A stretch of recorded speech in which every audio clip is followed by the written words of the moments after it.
gahuza imiryango mu karere k'ibiyaga bigari. Invo N'Imvano. Tubaramutse mwese bakunzi ba BBC gahuza imiryango, twongera tubaha ikaze mu kiganiro canyu Invo N'Imvano cyo kuri uyu munsi w'igenekerezo rya gatandatu ukwezi n'12 umwaka n'2025. Invo N'Imvano y'uyu munsi tuza kwibanda ku muvuduko canke ku murundi udasanzwe w'abaganga b'abarundi baja gukorera mu makungu cane cane mu gihugu c'Ubufaransa, n'abaganga bavuye mu bitaro, mu mavuriro no mu bisata bitandukanye byo mu bushikanganje bw'amagara y'abantu, harimwo abaganga bo mu mice yose, abakuze n'abato, abafise impamyabushobozi zo hejuru guhera ku bagiheza kaminuza z'ubuganga gushika ku bafise uburambe bwinshi mu kazi. Muri abo baganga turahasanga abaganga basanzwe bita aba generaliste n'abandi b'abahinga bita aba specialiste banonosoye kuvura mu bisata bitandukanye. Abo bose bari hagati y'imyaka 25 na 60. Naho ibiharuro bitaratorokanywa neza, abaganga b'abarundi bibumbiye mu migwi yo guhanahana amakuru mu gihugu c'Ubufaransa ku mbuga hwaniro bagera hafi 500. Benshi muri bo bakaba bashitse muri ico gihugu guhera mu mwaka w'2021. Ivyo biba mu gihe amashure n'ibisata vy'inyigisho z'ubuganga mu Burundi bisohora buri mwaka abaganga batarenze 100. Abaganga iyo bagiye mu gihugu c'Ubufaransa basiga ibibanza bigaragara aho bahora bakorera mu Burundi, kuko ataba basubirira muri ivyo bibanza bahoramwo bitewe n'ubukene bw'abaganga mu gihugu. Uwo muvuduko w'igenda ry'abaganga mu Bufaransa uremezwa na leta y'u Burundi. Itariki 9 z'ukwezi kw'icenda umwaka w'2020 uwahoze ari umushikanganje w'amagara y'abantu Sylvain Nzeyimana yishira ibibazo by'abashinga amateka yaremeje ko abaganga b'abarundi bava ku bwinshi mu Burundi, aho yavuga ko 130 bari bamaze kugenda gushika uwo mwaka mu Bufaransa. No kuwa 9 ukwezi kwa mbere umwaka w'2024 uwamukurikiye mu bushikanganje yarabishimangiye, aho yariko yishura ibibazo by'abakenguza amateka, aho yavuga ko abaganga b'abarundi bariko barahunga igihugu ku bwinshi kuko bafatwa neza kenshi kurusha mu Burundi. Ikiganiro kiragaruka ku gituma abaganga b'abarundi baja mu Bufaransa, ingorane bitera mu gisata c'amagara y'abantu mu Burundi, n'ukuntu hashobora gutorwa umuti kugira uwo murindi ugabanuke. Abatumire bacu n'abahinga muri ico gisata, uwa mbere ni Frank Nziza yanonosoye ibijanye n'amagara y'abantu mu makaminuza atandukanye yo mu Bubiligi. Frank Nziza kandi n'umuhinga mu bijanye no gukoresha ubwenge bw'ubukorano mu gisata c'amagara y'abantu. Frank Nziza kandi anarongoye ikigo kigira ubushakashatsi ku bijanye n'igisata c'amagara y'abantu mu Burundi, muganga Preneur. Frank Nziza aza kwitaba kino kiganiro ari Bujumbura mu Burundi iyo asanzwe akorera. Umutumira agira kabiri ni muganga Jean Bosco Ndihokubwayo, n'umuhinga mu bijanye no gukinga ibiza mu gisata c'amagara y'abantu, ni n'umuhinga w'ishiramwe mpuzamakungu rijejwe amagara y'abantu kw'isi OMS. Uno musi Jean Bosco Ndihokubwayo ari mu karuko k'izabukuru mu gihugu c'u Burundi, asanzwe afatanya n'igikorwa cyo kwandika ibitabo ku bijanye n'igisata c'amagara y'abantu. Muganga Jean Bosco Ndihokubwayo aza kwitaba kino kiganiro ku murongo wa telefone ari Bujumbura mu Burundi. Umutumira agira gatatu ni muganga Berarama yanonosoye ivyo gusinziriza abagwayi, amaze imyaka 17 akorera mu gihugu c'Ubufaransa. Uno musi akaba asanzwe akorera mu ntara ya Normandie mu gihugu c'Ubufaransa, ni naho aza kwitaba ikino kiganiro ari ku murongo wa telefone.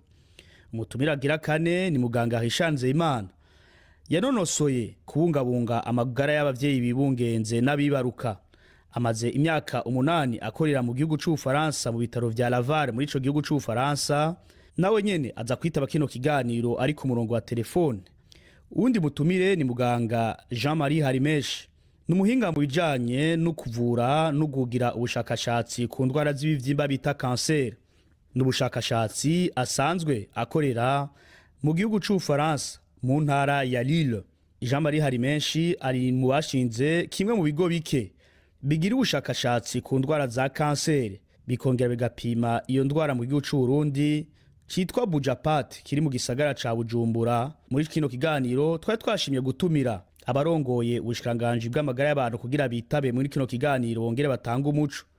Aho twarondeye usanzwe avugirwa ubushikiranganji eka mbere n'umushikiranganji w'amagara y'abantu bwiwe, turinze dutegura kino kiganiro batarashima kwitaba buno butumire kugira batanga umuco. Invo N'Imvano y'uno munsi muza kwishikizwa na jewe Alain Majesté Barenga, aho nza kwiremesheza muri studio za BBC i Buruseli mu Bubiligi. Sangwa ikaza.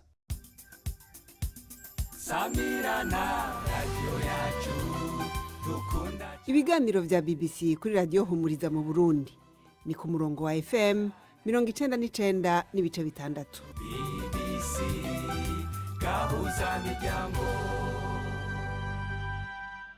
Imbere yuko tuja mw'idonido rya kino kiganiro Invo N'Imvano, reka twumvirize umukuru w'igihugu w'u Burundi Evariste Ndayishimiye aho yagarutse kuri uwo murindi w'abaganga b'abarundi baja mu gihugu c'Ubufaransa.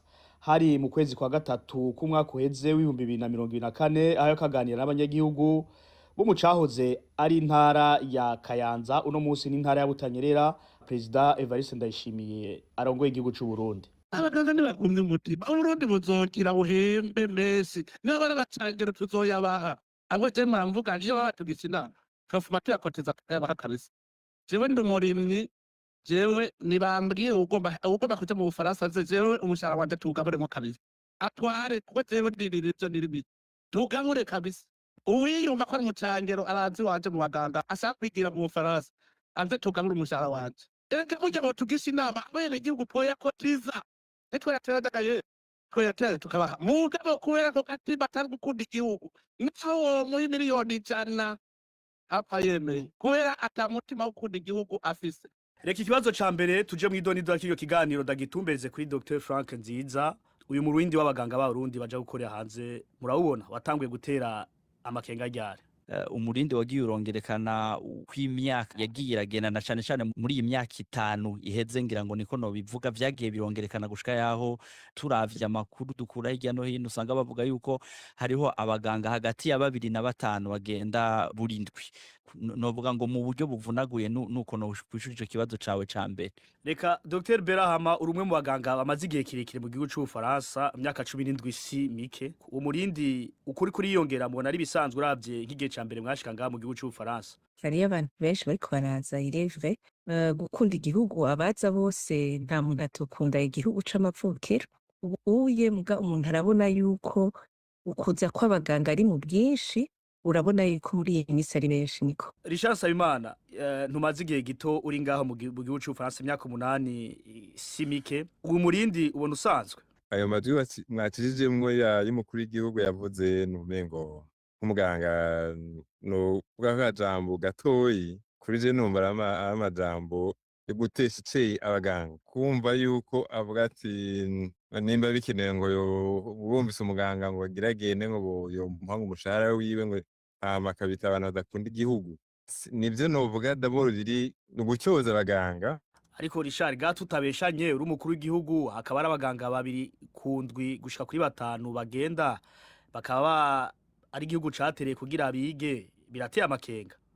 Amakenga birayateye kandi ntibiteye amakenga umukuru w'igihugu cyane, ntibiteye amakenga umunyagihugu, biteye amakenga umuntu wese. Umuganga avuye mu Burundi sukuvuga ko abayanka Burundi icari kuba ciza kwaruka ahubwo tuvuga ati ni iki gituma abaganga bagenda, iyi ngaruka mbi nize hamenyesha izotoba. Oya aho kumbure tuza kuhagera. Uwo murindi ubona usanzwe? Umurindi je ni ibintu bilogique kuba bisanzwe bidasanzwe. Situation umuganga baba bari mu Burundi yaba atamurindi uhari ahubwo je novuga nti c'est pas normal. Reka kumbure Jean Marie hari menshi ndabona yasavye ijambo. Uri umwe mu baganga bake banonosoye kukuvura indwara ya kanseri, muracari musi ya 10, ariko uwo murindi ntusanzwe na gatoya. Imbere y'uko umuganga umuntu aba ari umuntu akunda igihugu gihabayeho. Iyo ubuzima mu gihugu cakwibarutse ubonye bugoye, yaba umuganga canke yaba ubundi muntu aratarataza kugira atunge umuryango arabe aho ahandi bishoboka. Ariko abaganga barenga 500 mu gihugu c'Ubufaransa ukaca babaza buri kwezi burindwi mu gihugu gifise ibirometero kwadrati 27, umva ari umurindi usanzwe. Jewe ahubwo nashaka yuko abo Burundi babutomboye ko baburose abo bwigishije baronka akazi. Icyo gikenewe nuko abo bantu biga ubuganga cyane gose kugira abantu abaganga benshi baronka abagenda n'abasigara. ariko baba bavuye ku kazi ntibaba bashomereye bavuye ku bitaro bavuye ku mavuriro abandi usanga ari abategetsi mu bushikiranganji bw'amagara y'abantu basanzwe baba bari ku buzi si abantu baba bavuye mw'ibarabara. Akazi mu bisanzwe definisiyo y'akazi n'akazi kaba gashobora kugutunga. Iyo rero ukora akazi kaba kadashobora kugutunga ico gihe yego uba uri ku kazi mugabo sinibaza yuko uba ukwije ico bita les conditions z'akazi. Kumbure turashika. Dr Jean Bosco Ndiho kubwayo warigishije kaminuza y'u Burundi waraserukiye ishiramwe mpuzamakungu ry'amagara y'abantu kw'isi OMS mu myaka y'2000 abaganga basa n'abari bafashwe neza ico gihe ibi bintu nibishasha. Ngira mbanze ndabaramutse mwese ego cyane sinatwaye kaminuza y'Uburundi mugana twaye igisata c'ubuganga muri kaminuza y'u Burundi nagitwaye umwaka urenga gatoyi kuko naciye ngenda gukora muri OMS. Nagenda abwire ko ibintu saku byatanguye kera cyane.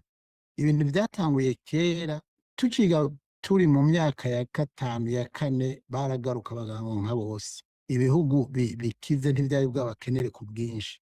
Ariko naho nyene yari abagumayo singira ibihara mu Rwanda yazi ko yari abagumayo.